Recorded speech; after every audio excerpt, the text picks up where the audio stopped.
like a special welcome to Skye Krichauff, who's actually going to talk to us tonight on the mapping early encounters of colonists with Aboriginal people. The Society's office and library are not readily available, and you members probably already know that due to the recarpeting of the Edwardian Morclot wing. Now this should be completed by early September. However, and I hope I'm right, Nona, if members wish to access the library, please email or phone the Society business number the day before, and we'll arrange for you to get into the library through one of our librarians on duty. Excuse me, Rod. Yeah. We've asked that if they can come to the cafe at 5 to 10, then they can go up with the library. Okay.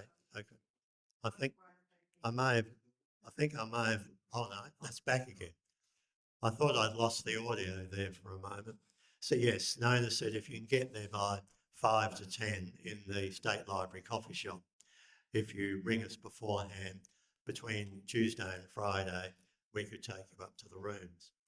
And just reflecting on tonight's talk by Skye, it was in the early 1990s that the Society Treasurer and the then State's Under-Treasurer advised the Society councillors that the records of the State's Aboriginal culture should be actively collected and preserved before it was lost. This the Society endeavoured to do and collected as much as it could from the elders, the missionaries, the engineers, the traders and the explorers. And this has resulted in a trove of primary sources for future and current researchers. So contact our library for more information or send us an email.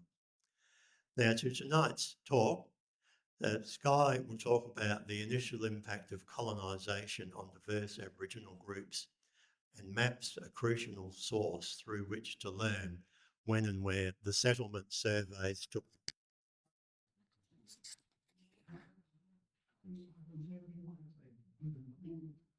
I have another. When and where the settlement surveys took place. Skye Krichauff is an ethno-historian who combines the methodologies of history, anthropology and oral history. She is interested in colonial cross-cultural relations, the relationships between history and memory, and how societies live with historical injustices, in particular, how Australians live with the enduring legacies of colonialism. She is a senior lecturer at the University of Adelaide. Members and guests, Skye Krichauff.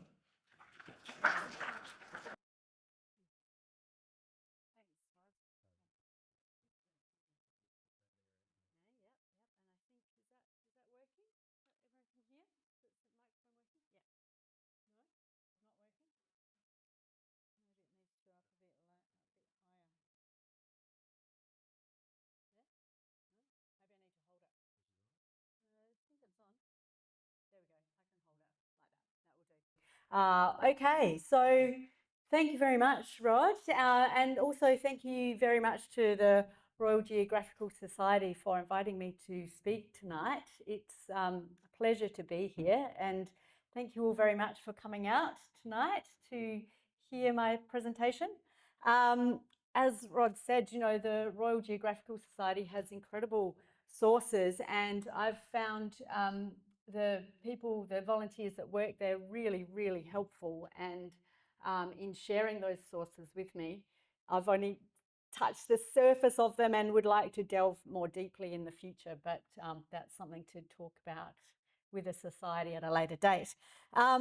So I should say as well that the maps that you see here that are Royal Geographical Society of South Australia maps have been copied, or they're replicated from the National Archives in England.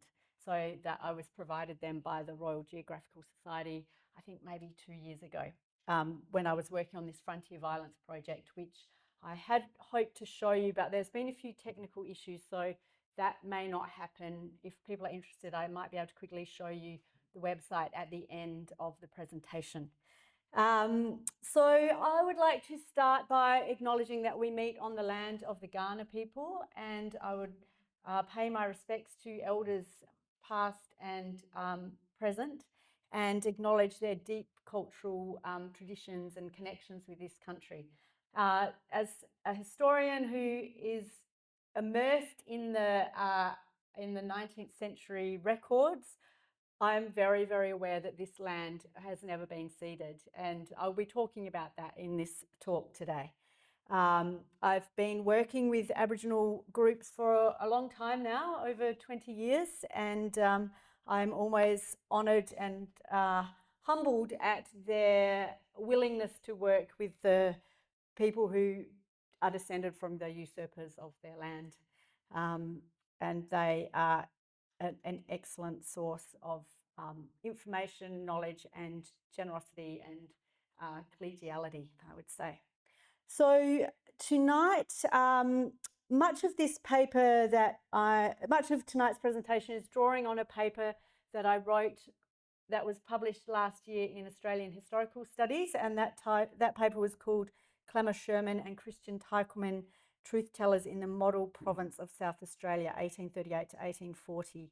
And I also gave a sort of a version of this talk to the Historical Society of SA in April this year. So apologies to anybody in the audience that might have been at that talk, because you will be hearing some repeat information. So I will begin by giving you the structure of the talk today. I'm going to talk about the uniqueness of South Australia's foundation, which I'm sure many of you are aware of, but I'll be looking at it particularly from an Aboriginal, the perspective of what was different for Aboriginal people, particularly the clauses and provisos that seemed to protect Aboriginal people's rights to land. And then I'll be talking about what actually happened in practice. How were these clauses and provisos, how did they play out? And who was responsible for implementing, or rather not implementing, these instructions?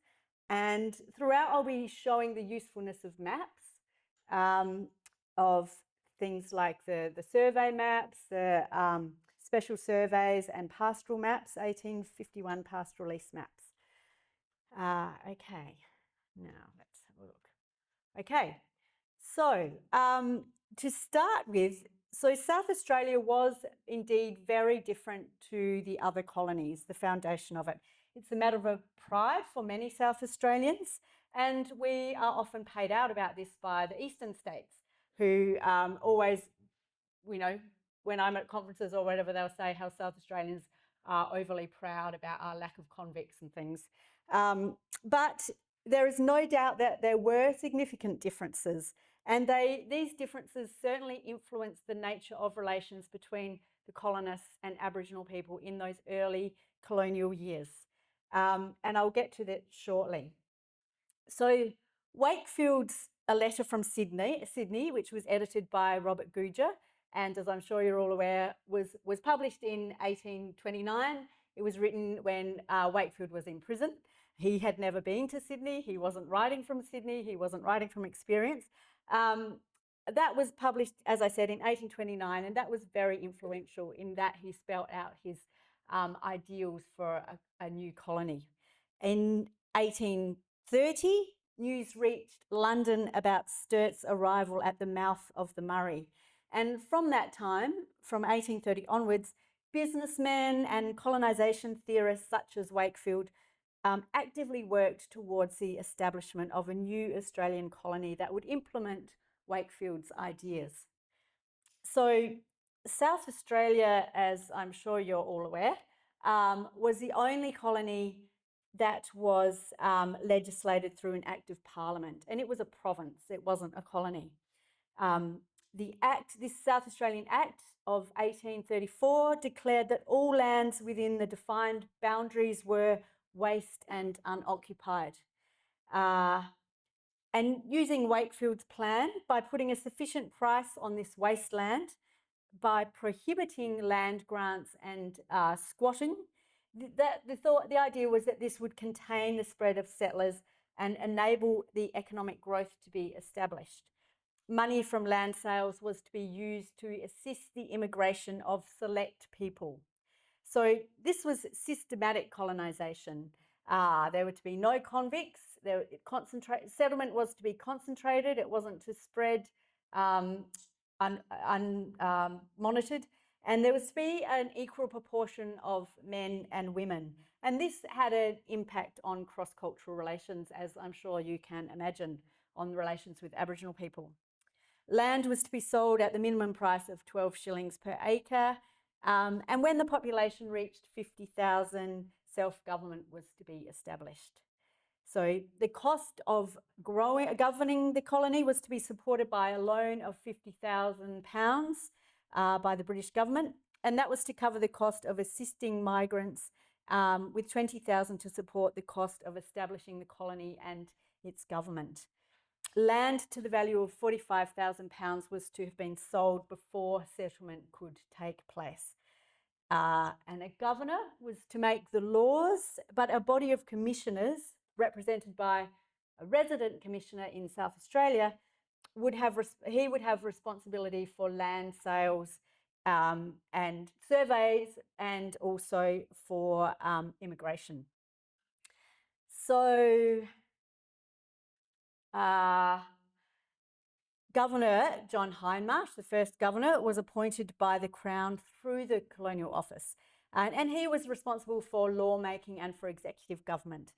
The resident commissioner, James Hurdle Fisher, whom you can see there, was appointed by a board of commissioners, and they were known as the colonisation commissioners. In this talk, I'll just refer to them as the commissioners.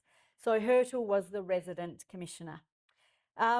These colonisation commissioners were in many ways sort of comparable to businessmen or sort of entrepreneurial real estate agents, land agents. They were largely motivated by profiting from the experiment of South Australia, and Fisher owed his allegiance to them, while the governor owed his allegiance to the Colonial Office. So the South Australia Act of 1834 saddled South Australia with a very unique system of double-headed government. It split authority between these two figures that you can see on the screen there. And Hindmarsh and Fisher fought bitterly because of this division of power. And their fighting and this division had negative implications for the fledgling colony, but also for Aboriginal people. And to resolve this tension, when Gawler was appointed, he was both the governor and the resident commissioner. So it's important to note that there was no recognition of Aboriginal rights to land in the 1834 South Australia Act. It was in later documents that Aboriginal people were recognised. And the recognition of Aboriginal people in the founding documents, which I'll soon talk about, was unique in the British Empire at the time. And the reasons that they were recognised is largely because of timing. So in 1833, the anti-slavery, the abolitionists were successful, and then the South Australia Act was passed. And then in 1835, a reformist Whig government was elected. And in that year, the House of Commons a select committee in the House of Commons was established, and it was chaired by Thomas Fowell Buxton. And it commenced sitting and it heard evidence from 1835 to 1837. So Buxton was the head of the anti-slavery movement, and when the anti-slavery movement was successful, all those humanitarians, those abolitionists, turned their attention to the colonised people in the British Empire, to how they were, the fate of the colonised people, I suppose. And when this House of Commons Select Committee was sitting, they heard evidence from across the British Empire, including from people from New South Wales and from Van Diemen's Land. And the tenor of the reports that this Select Committee was hearing can be gouged by this extract of a letter that Governor Arthur, governor of Van Diemen's Land, sent to Buxton, who was chairing that committee, and you can read that yourselves. Can everyone read that okay, or do you want me to read it out? You can read it?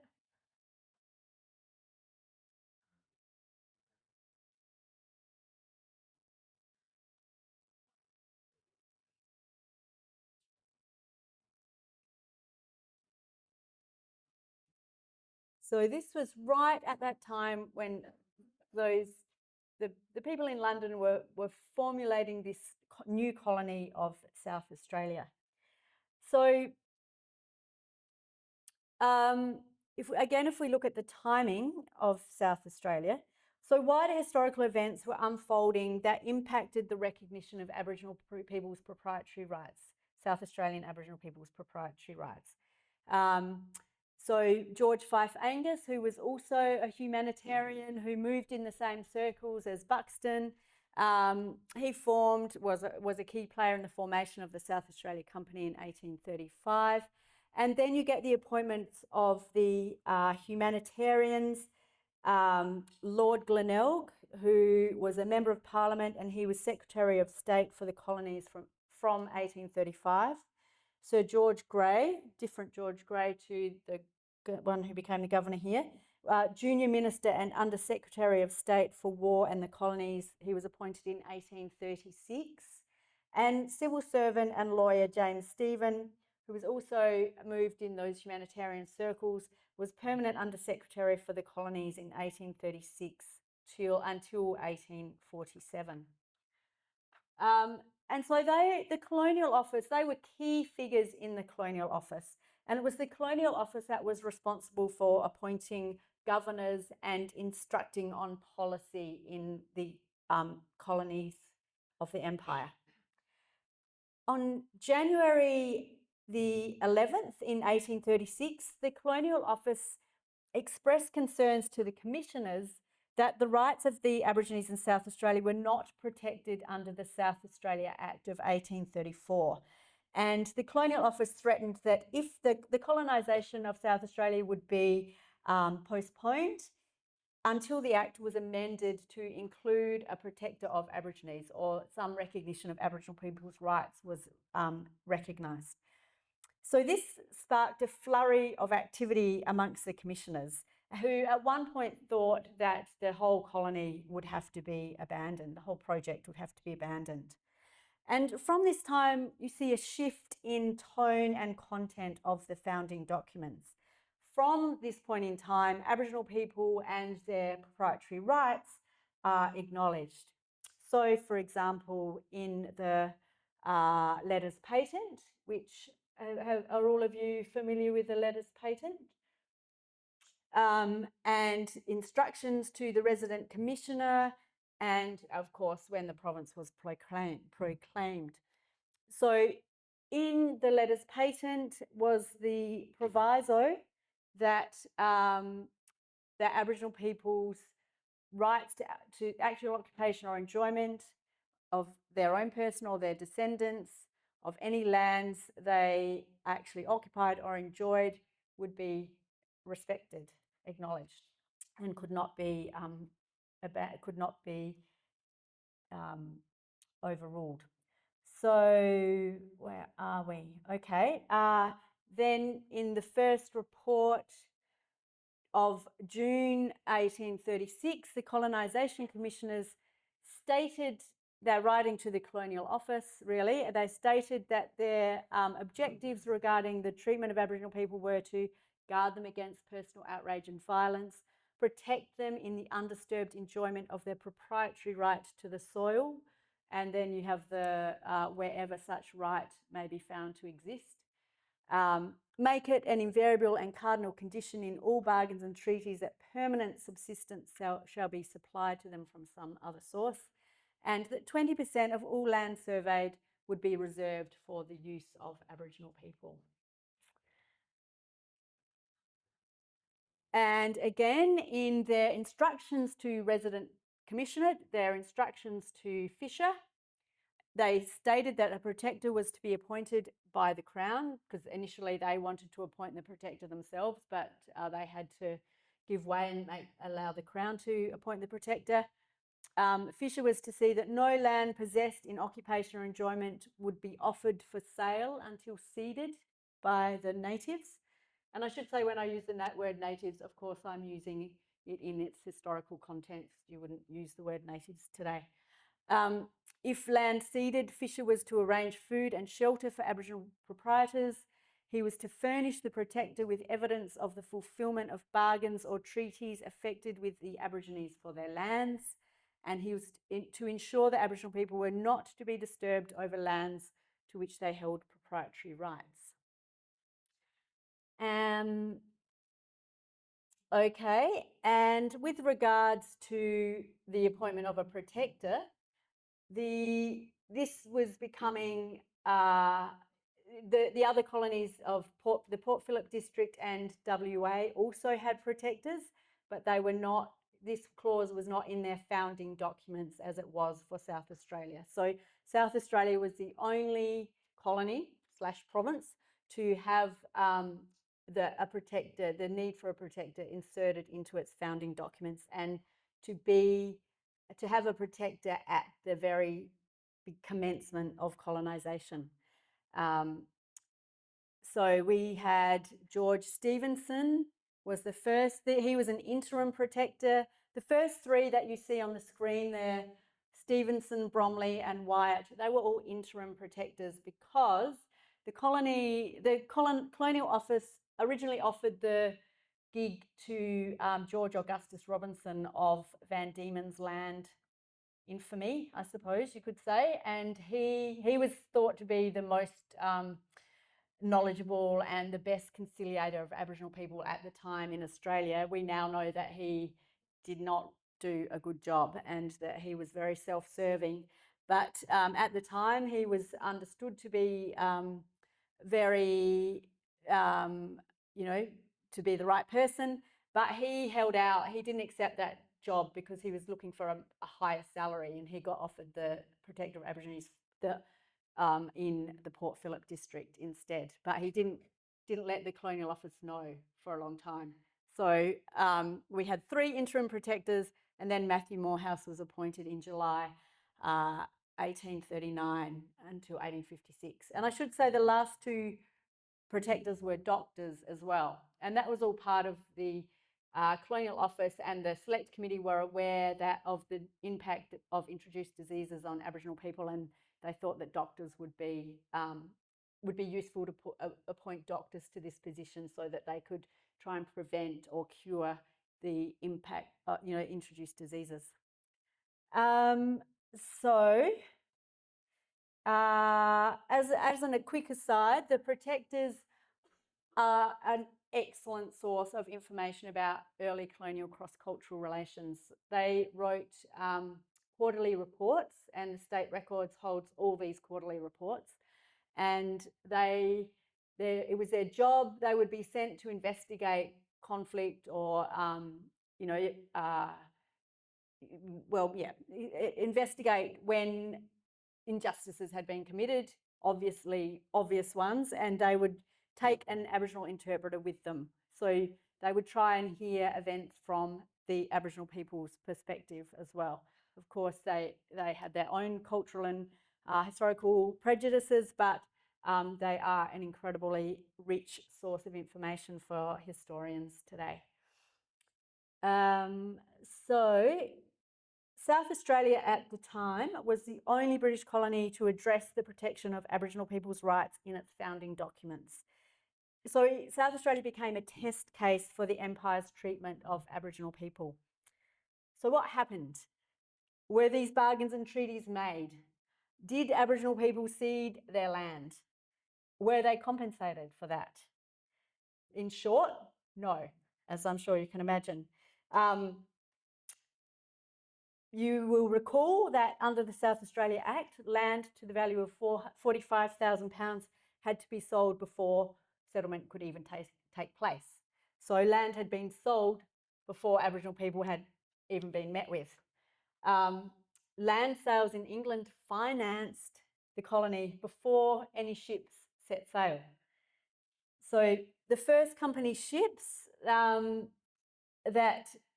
the first South Australian company ships sailed for South Australia in February 1836, with Surveyor General Colonel Light departing in the Rapid in early May.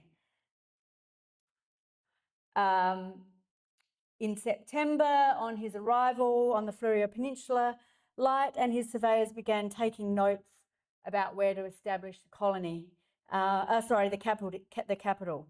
And although they did indeed meet with Aboriginal people, there is no evidence that Aboriginal people ceded their land or that surveyors discussed that with them or that they discussed any compensation or treaties.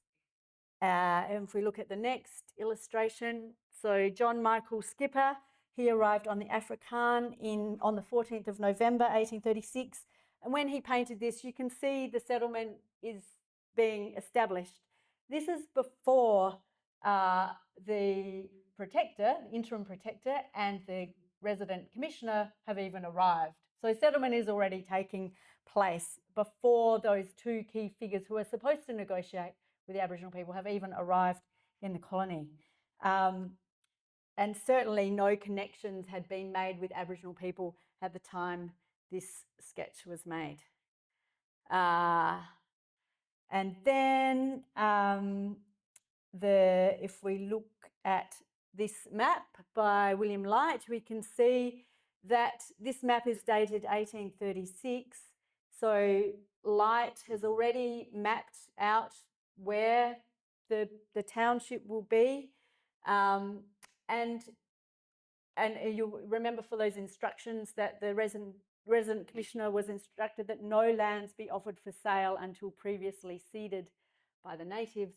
But the settlement is already, the place of where the township is going to be is already being imagined, mapped on paper. So the buffalo didn't arrive in Port Lincoln until the 24th of December or Holdfast Bay on the 28th of December. So the buffalo was carrying Governor Hindmarsh, resident commissioner Hurdle Fisher, and the interim protector George Stevenson. So it was on the 28th of December that Stevenson read out on behalf of Governor Hindmarsh the proclamation in which Governor Hindmarsh proclaimed his determination to punish with exemplary severity all acts of violence or injustice practiced or attempted against the natives, who are to be considered as much under the safeguard of the law as the colonists themselves, and equally entitled to the privileges of British subjects. So in January 1837, the site that would become Adelaide began to be surveyed in earnest. In January, in that month, contact was made with some of the local people, but I've found no evidence that the protector or commissioner spoke with them about trying to learn about their proprietary rights or trying to protect their rights to land. So Stevenson was also private secretary for Hindmarsh. He was also clerk of council. He was overburdened, and his position of interim protector was given to Captain Walter Bromley in April 1837. So Bromley is an interesting character. He was a British military officer who had founded a school in Nova Scotia for the poor, and he raised awareness of the plight of the local Indian people in Nova Scotia. He was really enlightened with regard to his attitudes towards First Nations people, and he totally dismissed the idea that they were naturally inferior to the British or the Europeans. And his reports, as are all the other protectors' reports, his reports to Hindmarsh are held by state records. And they're really interesting to read, because this is those first contacts with the local people. They tell us a lot. So while Bromley recognised Aboriginal people's rights to land, he did recognise Aboriginal people's rights to land. The same cannot be said for the commissioner or other government officials. So the first sort of tension or example of this was on the 29th of June when Bromley was confronted by a settler, Dr. Wright, who had a town block in the South Adelaide, which is what they call the south side of the Torrens, who complained that eight Aboriginal families, had camped on his farm acre lot and they were taking timber from the trees. So Wright spoke with Bromley and he told Bromley that he wanted these 8 Aboriginal families removed from his block. Bromley sought the advice of Robert Goodger, who was the colonial secretary, as to what action he should take, as, and I quote, "This was the first case of its kind in the colony."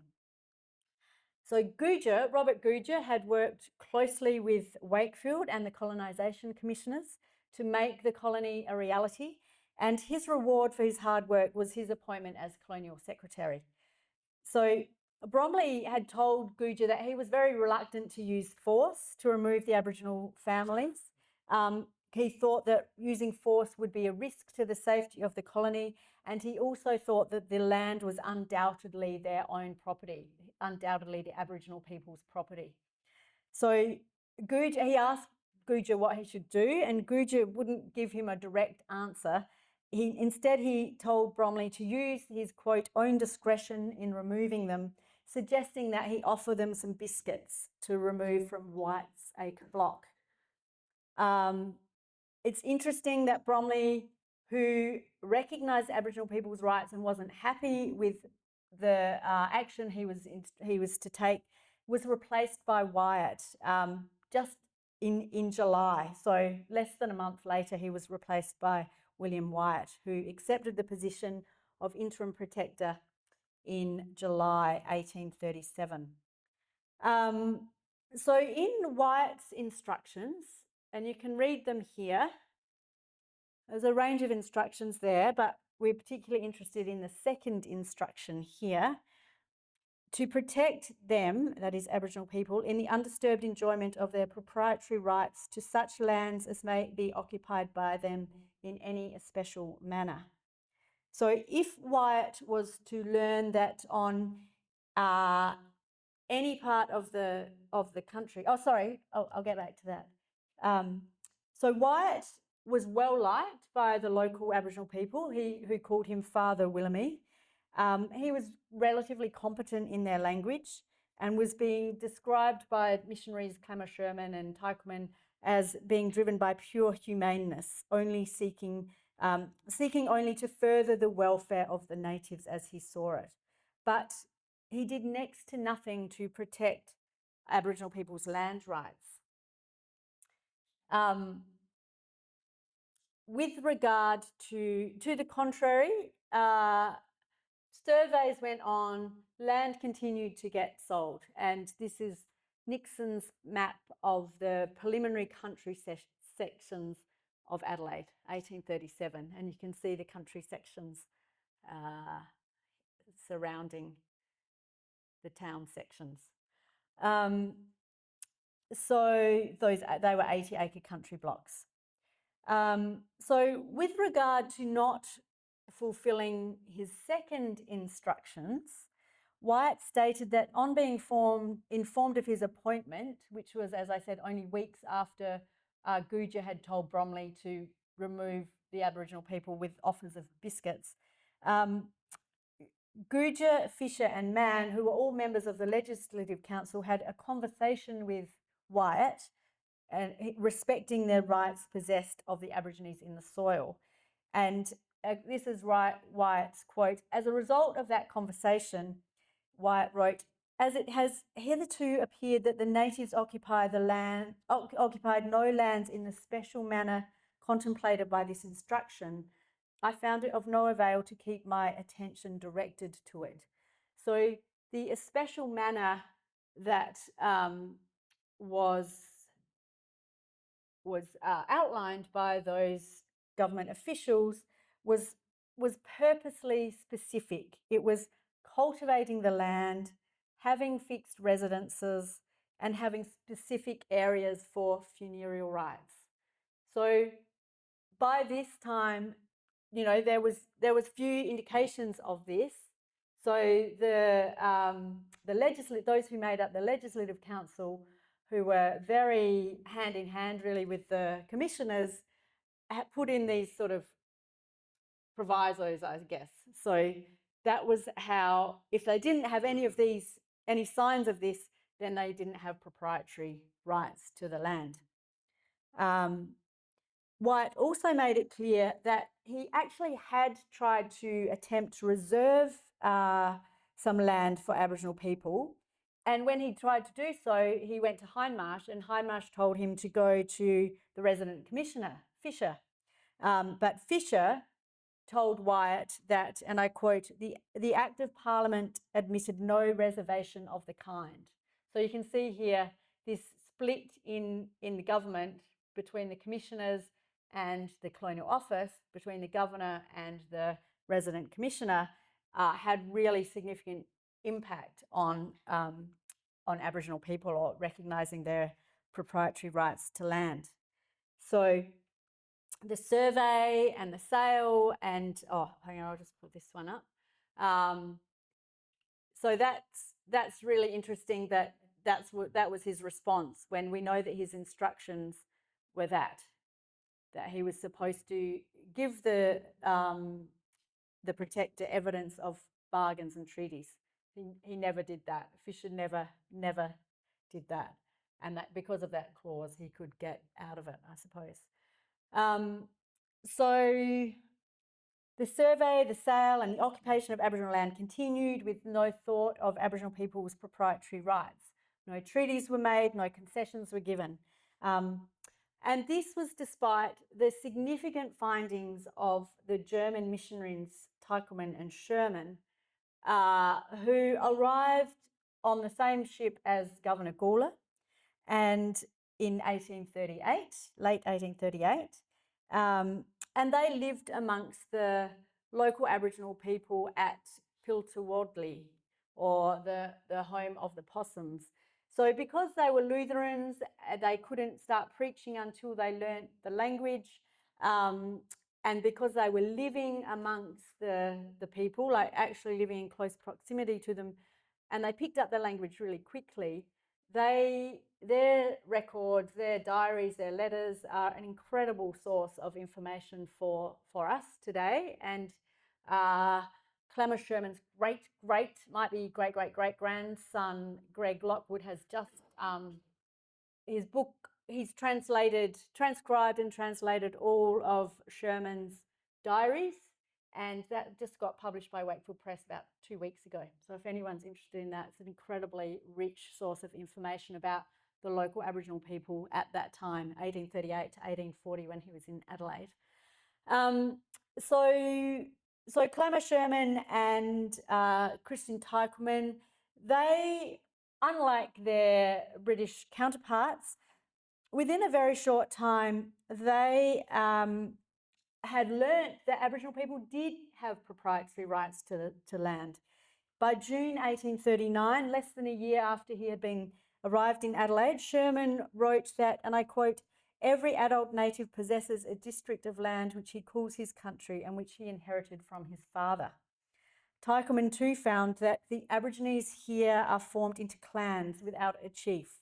Each clan has its own land, and in this land every family has a specific place in which to search for their sustenance. In their dictionary, which was published in 1840, they defined Pangara as a district or tract of country belonging to an individual which he inherits from his father. When defining Burqa, they stated that if affixed to a district or country, it implies the individual is the proprietor and inhabitant. And Tychelman and Sherman, these two Lutheran missionaries, these two missionaries wasted no time in ensuring that important colonial authorities, such as the Governor Gawler, knew about this. And Gawler was a humanitarian man. He was very sympathetic to the Aboriginal people, but he did not take any action to protect Aboriginal people's rights to land at all. To the contrary, because colonists were complaining that land wasn't being surveyed fast enough, In 1839, Gawler instituted the system of special surveys whereby for £4,000, individuals or partners in the colony or abroad could commission a survey of 15,000 acres from which they had the first selection of 4,000 acres. And during 1839, 24 special surveys were conducted. And by the 1st of January 1840, you can read the number there, 283,507 acres had been sold. So these special surveys were commenced mainly in 1839 and 1840. And at this point, I do just want to say something about the significance of maps. Maps provide a really poignant snapshot of European occupation of country at the time that they are produced. So this is not produced at the time, this is a later one. But if we look at, some of those others, anyway, I'll get to them later. They show how Europeans conceptualised Aboriginal land as a blank space that was there for the taking, to be divided up, either neatly in straight lines or allowing for natural features such as creeks and mountain ridges. So the occupation of land can actually be understood as the most fundamental, all-encompassing and enduring injustice inflicted on Aboriginal people. And from the maps, we can see how the colonists picked the best, the most well-watered, the most fertile land for their immediate occupation. So if we can see here, you can see these special surveys that are here. You can see how they are in along the River Murray, in the Hills districts. So the plains, the Fleurieu Peninsula was not part of the special surveys. That was surveyed before separately. But these special surveys are the dotted lines, and they're in South Australia's most well-watered country. Up in the Clare Valley, they're along the Hutt and the Hill rivers as well. And then, of course, around the Barossa, the Barossa special surveys. These ones around Harndorf and Mount Barker and Macclesfield as well. Then the rich lands along the Murray, the well-watered Murray. So under Gawler, the surveys continued and no treaties were made. And during the year of 1840, almost 500,000 acres had been surveyed.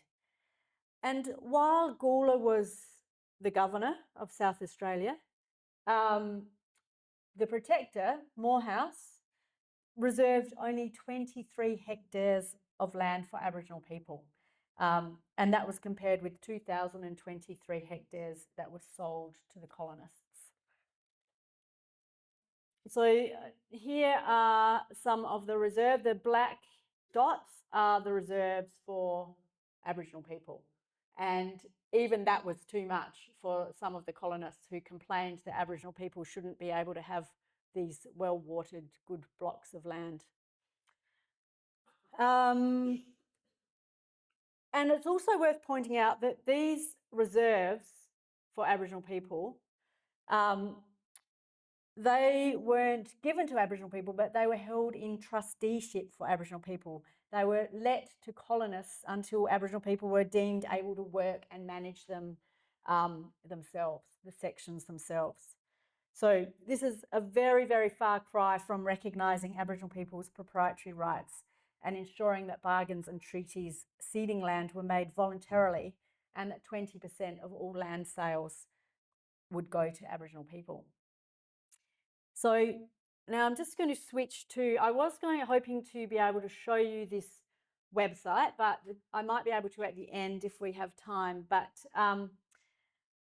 from the first arrival in the colony, colonists began putting sheep and cattle on land that had not yet been surveyed. So they were able to do this through occupation licenses.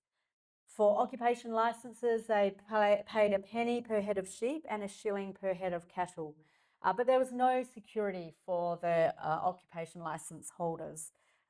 There was no incentive to improve the land because it could be resumed by the colonial government at any time. So in 1851, the government introduced 14-year pastoral leases. And under these pastoral leases, there were 3 grades of land, but it was very randomly sort of worked out. It wasn't very consistent. The first grade was the most well-watered and the most fertile land, and for that, pastoralists paid £1 per square mile, leased it at £1 per square mile. As I said, these were 14-year leases. 15 shillings per square mile for the second grade and 10 shillings for the third grade, where there was poorer soil and less reliable water. So you can see here all the pastoral leases are held by state records, and there is boxes and boxes of them. The pastoral lessees had to provide a map of their land, and these maps vary greatly in their detail. Some of the maps are quite detailed. They have vegetation marked, they have creeks marked. Sometimes they have the Aboriginal names of creeks, which is really useful in places where these names have long been disused due to dispossession and displacement. So these maps clearly document the names of the first Europeans to occupy and profit from Aboriginal land in the pastoral regions distant from Adelaide. And I was going to show you on this map that wherever the Europeans occupied country, violence erupted. So on this website that was launched last year, you can see there's a timeline, and you can pretty well see, I will try and show you at the end of this, that as the Europeans are spreading out, and of course you can also see from that where the well-watered areas are, as the Europeans spread out, violence erupts. So of the where are we? So in 1851, the Surveyor General's office was flooded with applicants eager to secure the land that they were already occupying. And the pastoralists needed to provide a map with their application. So from these maps, you can zoom in and you can see exactly who was where, when. So they usually have dates. Sometimes the same map, is used, and it has, the different changes in lessees marked in and marked out.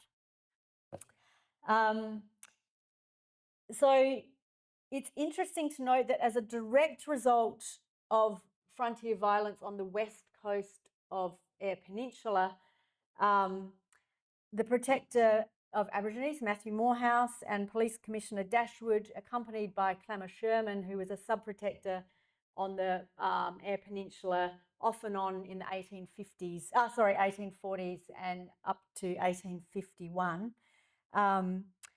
They heard that Aboriginal people were afraid to pass through the pastoral leases of the pastoralists there. And they went to investigate this. And it was right at the time that these pastoral leases, the legislation about pastoral leases was being formulated, being worked out.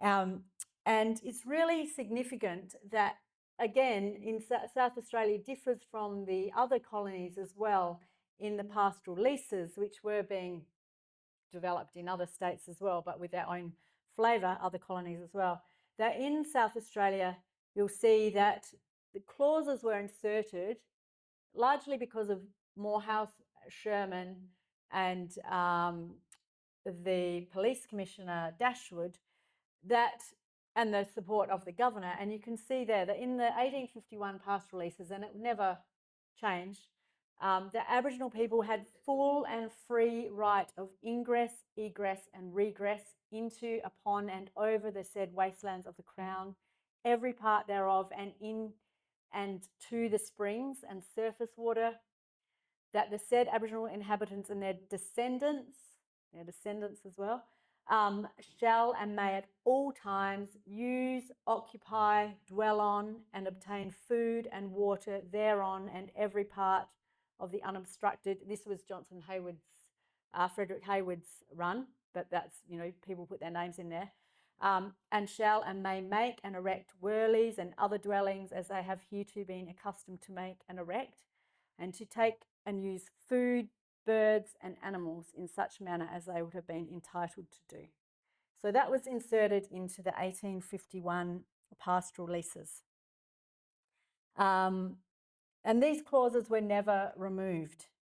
So this surprises a lot of people. So over the decades, over the generations, these clauses, so all the pastoralists, they had to sign this form. You can see they're filling it out, they're writing their name, they're reading it. They were very aware of these clauses in the Pastoral Lease Act.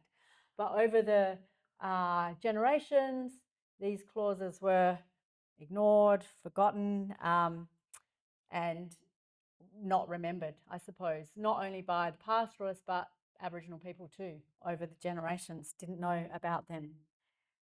So just in conclusion, I just want to say that other scholars have pointed out that those who wrote the clauses in South Australia's founding documents, the commissioners, but also the colonial officials, they worded them very ambiguously in ways that suggested that they were actually never genuine in their claims to protect Aboriginal people's rights to land.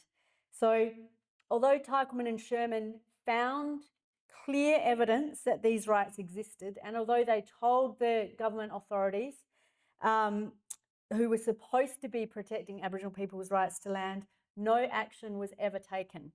The lack of action taken by government officials both in South Australia and in England on learning that Aboriginal people did have proprietary rights suggests that they were actually never serious about protecting them. And as I said, over the years, clauses recognising Aboriginal rights to land that were included in South Australia's founding documents and later South Australia's pastoral leases have not been remembered in South Australia's collective consciousness. And I'll just end it there.